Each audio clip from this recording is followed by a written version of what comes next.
क्या हुआ था आपके साथ, यहाँ क्यों आए? 14 तारीख को शादी कराई थी अच्छा। ये दशहरा चामुंडा मंदिर पे। एक बबलू था, जो हमारी मुलाकात हुई सबसे पहले कमलेश से। कमलेश ने मुलाकात कराई है बबलू और पुष्पा देवी से, इन दोनों से। वो हमें 14 तारीख को लड़की दिखाने गई है चामुंडा देवी मंदिर पे।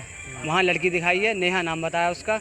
उसका भाई था, मौसी का लड़का, उसकी पत्नी, और आपका क्या कहते हैं उसकी भाभी, और एक मौसी थी।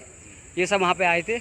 उन्होंने जब लड़की दिखाई, लड़की पसंद आई, तुरंत उन्होंने शादी करवा दी उनसे कि हमें यहाँ घर बार देखना है। तो उन्होंने कहा कि आप पहले शादी कर लीजिए, फिर खुद आ जाइए हमारे पास कभी भी, आपको घर बार सब दिखवा देंगे। शादी हो गई, लड़की घर आ गई है।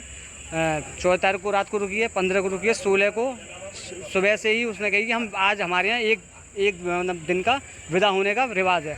तो कि भैया भाभी आ रहे हैं शाम को और मुझे ले जाएंगे। शाम को नहीं आए भैया भाभी आए उसके 10 बजे, 10:30 बजे, बल्कि रात को। पापा, हमारे मम्मी पापा ने खूब मना करे कि भाई रात को हम नहीं भेजेंगे, नहीं माने हैं वो, किसी भी तरह लड़की को ले गए हैं। 12 बजे करीब पहुँचे हैं वो, और मुझसे कह दी कि आप सुबह आ जाना और इसको विदा करके वहाँ से ले आना खुर्जा से। सुबह जब मैं 6 बजे उठाऊँ तब मैंने उन्हें फ़ोन किया है। उन्होंने फ़ोन उठाया, नेहा ने, जो लड़की थी, उसने मुझसे कहा कि मेरे भैया आ रहे हैं, 9 साढ़े 9 बजे तक आ जाएंगे, और आप उनके संग मेरे संग, मैं आपके संग ही खुर्जा से अलीगढ़ आ जाऊँगी। फिर उसके आधे घंटा सबके मोबाइल बंद, किसी ने कॉल नहीं उठाया। उसी दिन जिस दिन विदा हुई है, उसी दिन उससे एक दिन पहले इस लड़की मेरे गली के पीछे रहता है, इसकी शादी हुई थी। इसकी ये अपनी पत्नी को 17 तारीख को, जब रात को वो चली गई है विदा हो गई, अगले दिन ये अपनी पत्नी को मार्केट ले गया अचल से, वो इसकी गाड़ी पर से उतर के भाग गई है। फिर सबके मोबाइल बंद, स्विच ऑफ। फिर हमने बबलू और क्या कहते हैं पुष्पा देवी को बुलाया अपने घर पे, उनसे बातचीत करी। उन्होंने हमें मालवीय पुस्तकालय का पता बताया था। बबलू और पुष्पा देवी कौन थे ये? बबलू पुष्पा देवी बिचौलिया थे। जी। आपको शक कब हुआ था फिर? ये शक हुआ था जब उनके सबके मोबाइल बंद हो गए। अच्छा। तो अब क्या सूचना मिली? कितना क्या कुछ क्या जेवर कितना क्या ले गए? 80 हज़ार रुपये नकद लिए थे और 2.5-3 लाख के हम एक तरफ से हमारे जेवर थे। अच्छा, शादी करने के पैसे दिए थे क्या? हाँ, लिए थे उन्होंने, बिचौलियों ने। किसको दिए थे भाई? बबलू पुष्पा देवी। आपको पता है क्या लोग पकड़े गए हैं? इसमें 7 और 9 जने हैं। क्या लगता है जिससे पुलिस ने ये कार्य किया? बढ़िया। हाँ तो भाइयों, कैसे आप लोग, मैं आपका अपना विशाल करेंगे एक बार फिर से आपकी लेकर आया प्रेम की कहानी। हम में से और आप में से कई लोगों ने सुना होगा कि कुछ लोग पैसे लेके लड़कियां देते हैं, फिर उनकी शादी कराते हैं। कुछ लोग बिचौलिया काम करते हैं, पैसे लेते हैं, लड़कियां दिखाते हैं और शादी करा देते हैं। कई माँ बाप ऐसे होते बेचारे जिनके बच्चों की उम्र निकलती जा रही है लेकिन लड़कियां नहीं मिल पा रही शादी के लिए समाज में, जात में, तो फिर क्या करते हैं, वो आगे से लड़की खरीदते हैं और बच्चे की शादी करा देते हैं। उसी उम्मीद में चलो बच्चे का परिवार सुखी रहेगा, घर परिवार बनेगा, वंश आगे बढ़ेगा हमारा, तो इसीलिए शादी करा देते हैं। इसी दौरान एक और मामला अलीगढ़ से आया। तो मामला क्या है मैं आपको सब बात बताऊंगा। इससे पहले बात करते हैं कहानी के ऊपर। एक शख्स जो रहने वाला बिहार का वो शख्स मेहनत मजदूरी करता है। मेहनत मजदूरी करने के दौरान उसकी मुलाकात एक लड़की से होती है। मुलाकात होने के बाद वो उस लड़की से शादी करता है। शादी करने के बाद दोनों मेहनत मजदूरी करते हैं। अब वक्त निकलता जाता है, धीरे धीरे वक्त निकलता है। इसी दौरान जो वो युवक है उसकी दोस्ती एक और ऐसे आदमी से होती है, वो भी शादीशुदा, उससे भी दोनों के बीच में दोस्ती होती है। दोनों बैठ कर ड्रिंक वगैरह करते हैं, दोनों बातचीत करते कि यार पैसे की गरीबी दूर कैसे क्या की जाए, क्या करा जाए, जिससे क्या होगा। तो बातचीत करते हैं, कुछ समझ में नहीं आता है। दोनों अपनी पत्नियों के साथ भी बातचीत करते हैं। फिर दोनों की दोस्ती इतनी गहरी होती है कि एक दूसरे घर पर आना जाना लगा रहता है। इसी दौरान फिर उनकी मुलाकात एक और तीसरे शख्स से होती है। जब तीसरा आदमी से उनकी मुलाकात होती है, वो भी ऐसे मेहनत मजदूरी करने वाला, उसको पैसे की जरूरत, उसकी भी शादीशुदा होगी, उसकी वाइफ, पर इन तीनों की वाइफ के बच्चा नहीं, कोई बच्चा नहीं इन तीनों का। तो तीनों परेशान पैसों को लेकर, क्या कर तो करेंगे क्योंकि पैसे की जरूरत बहुत ज्यादा। तो ये तीनों प्लानिंग करते हैं कि क्यों ना कुछ ऐसा किया जाए जिससे काफी सारी पैसा है और जिससे सारी सोल टैक्स दूर हो जाए। तो सोचते हैं, उसी दौरान ये कुछ प्लानिंग करते हैं। अब इनकी प्लानिंग इसी शानदार होती है कि कई सालों तक ये काम करते हैं इनकी प्लानिंग के ऊपर और कभी पकड़े नहीं जाते हैं। लगभग नहीं करते करते 7 से 8 साल हो गए। कहीं जगह इन्होंने लूट करी, कहीं पैसे इन्होंने कमाए और किसी ने कंप्लेंट तक भी नहीं करी अभी तक। इन्होंने कहीं पैसे छापे, कहीं लोगों को लूटा, सब कुछ चलता रहा। पैसे कोई दिक्कत नहीं है इनके पास इतना पैसा आ गया, इन्होंने घर के मकान, गाड़ी घोड़े, कार वगैरह, ज्वेलरी सब कुछ बना ली। अब इनका पैसा क्या था, इनका तरीका क्या था, वो मैं आपको बताता हूँ। ये भी पकड़ाया भी हाल ही 4-5 दिन पहले पकड़ाने के कारण अलीगढ़ में।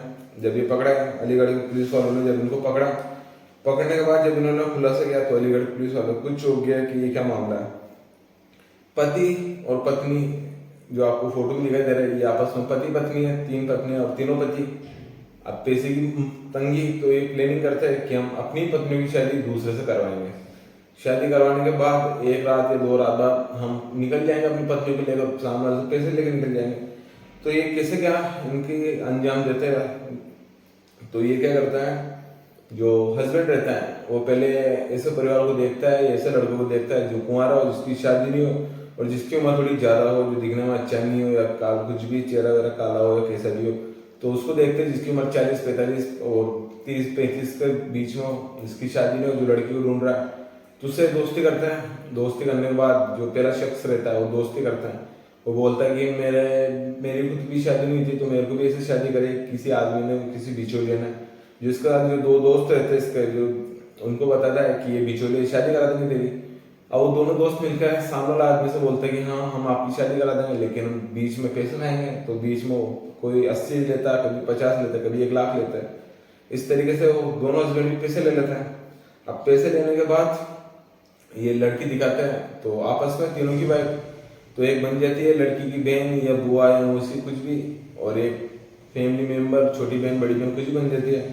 ऐसे दिखा के शादी कराते सामने वाला आदमी से। जब शादी कराते हैं, शादी कराने के बाद जो लड़की रहती है तो लड़की से जब लड़का बात करता है तो लड़की उनसे बोलती है कि मेरे माँ बाप ऐसे शादी करेंगे नहीं, तो हम नॉर्मल शादी कर लेंगे मंदिर में या कैसे भी शादी कर लेंगे। नॉर्मल, ज़्यादा शोर शराबरी शादी नहीं करनी, धूमधाम से करनी, नॉर्मल शादी कर लेंगे। आप थोड़ा बहुत भी पैसे मेरे भाइयों को या मेरे माँ बाप को दे दो या फिर कुछ भी। तो ये एक अकाउंट नंबर देता है, अकाउंट नंबर उन्हीं तीनों पति में सेट करता है, उनका अकाउंट में 1.5 से 2 लाख रुपये डलाता है। प्लस उसका अलावा जो हस्बैंड रहता है, जो शादी करता है लड़की से, वो उसके लिए कुछ रकम बनाता है, 1 लाख 2 लाख की और रकम बनाता है। रकम बनाने के बाद दोनों बीच में शादी होने के बाद नाइट को ये जब दूसरी जगह शादी करता है, जो पति रहता है नया वाला, तो कुछ करने की सोचता है। तो ये जो रहती है पत्नी, ये उससे बहाना करती है कि मेरे अभी पीरियड्स वगैरह चल रहे, तो ये हम कुछ नहीं कर सकते। 2 दिन या 3 दिन का बहाना करती है। उसके बीच में पति भी समझता है कि चलो ठीक है, जिनकी वजह साथ ही रहना, तो भी मान जाता है। उसी के बीच में रात होती है।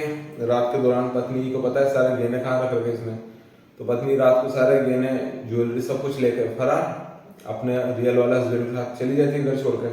इधर पत्नी फरार हो जाती है, बेचारे सुबह उठता कुछ दिखाई नहीं देता, ये ढूंढता है, नहीं मिलता और बेइज्जत कर से कंप्लेंट भी करता पुलिस में। ये मामला चलता रहा। धीरे धीरे वक्त निकलने के बाद इसे इन्होंने कहीं अंजाम दिए। अब इसी बीच में इनसे गलती होगी। जो अलीगढ़ में एक इलाका लगता है सुरेंद्र नगर। इसी सुरेंद्र नगर क्षेत्र में 2 लोग थे। इन्होंने दोनों लोगों की शादी अपनी अपनी पत्नियों से करवाई। शादी करवाने के दौरान इन दोनों ने बिचौलिए बन के, दोनों हस्बैंड ने 80-80 हज़ार रुपये लिए और कुछ 1.5 से 2 लाख की रकम बनाई पत्नी के। रकम बनवाने के दौरान 14 मार्च को इन्होंने शादी करी और 16 मार्च को पत्नी और पति तीनों चारों गए। और जो पति थे दोनों वो सोते रहे बेचारे, उनके जरूरत सब कुछ लूट गए। जब उनको पता चला कि एक ही महिला में 2 लोगों के साथ ये काम हुआ, तो फिर ये पहुंचे थाने पहुंचे, सारे मामले उन्होंने बताया पुलिस को कि कैसे क्या इनको शादी वादी करे, कैसे क्या करे। तो पुलिस ने तुरंत एक्शन में अब इसमें पुलिस की काबिल तारीफ देनी पड़ेगी पुलिस को, कि पुलिस ने 24 घंटे के अंदर इस पूरी गैंग को पकड़ा। पुलिस ने लगभग पूरी गैंग के 7 से 8 आदमियों को पुलिस ने दर्द पहुंचा।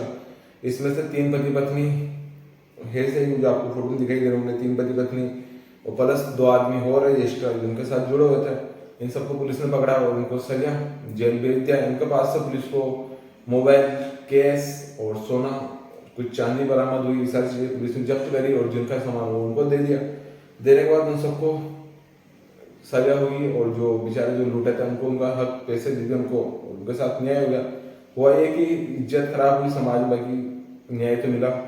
तो आजकल ये तरीके भी चल रहा है, क्योंकि हनी ट्रैप कई टाइप हो चुका है, तो ये भी एक हनी ट्रैप ही कहा जाएगा इसे भी। तो आप लोग भी बच के रहिए, सतर्क रहिए। तो ये थी आज की कहानी। अगर कहानी अच्छी लगी तो वीडियो को लाइक, चैनल को सब्सक्राइब करना ना भूले। मिलते हैं नेक्स्ट वीडियो में, जब तक ये माता पिता की सेवा करो और जिम जाओ। थाना कुआरसी और अलीगढ़ पुलिस ने एक बहुत ही अच्छा काम किया है, जिसमें हमारे 18 तारीख को थाना कुआरसी क्षेत्र में एक FIR रजिस्टर हुई थी, जहां पे एक नवविवाहित दुल्हन अपने घर से काफ़ी जेवरात वगैरह लेके और लापता हो गई थी। तो इसकी जांच पड़ताल की गई, इस पर एक स्पेशल टीम गठित की गई और अगले ही दिन हमने 2 लोगों को पकड़ के जेल भेज दिया था। उसके बाद से ही टीम पूरे गैंग का खुलासा करने में लगी हुई थी और कल इस पूरी कार्रवाई में हमें एक बड़ी सफलता हासिल हुई है, जिसमें कि यह एक गैंग जिसमें 7 लोग हमने और अरेस्ट किए हैं, जो कि एक अंतर्राज्यीय, एक अंतरजनपदीय एक गैंग चला रहे थे, जिसमें ये लोग अविवाहित पुरुषों को चिन्हित करके उन्हें निशाना बनाकर और उनसे बिचौलियों का रोल अदा करके और रिश्तेदारों की भूमिका निभाते हुए आपस में ही उनसे शादी पूरी विधिवत विवाह संपन्न करवाते थे और 2 से 3 दिन में ही बहुओं को लेके और लड़कियों को लेके उनकी वही रिश्तेदार आते थे और उनकी विदाई करके वहाँ से निकल जाते थे।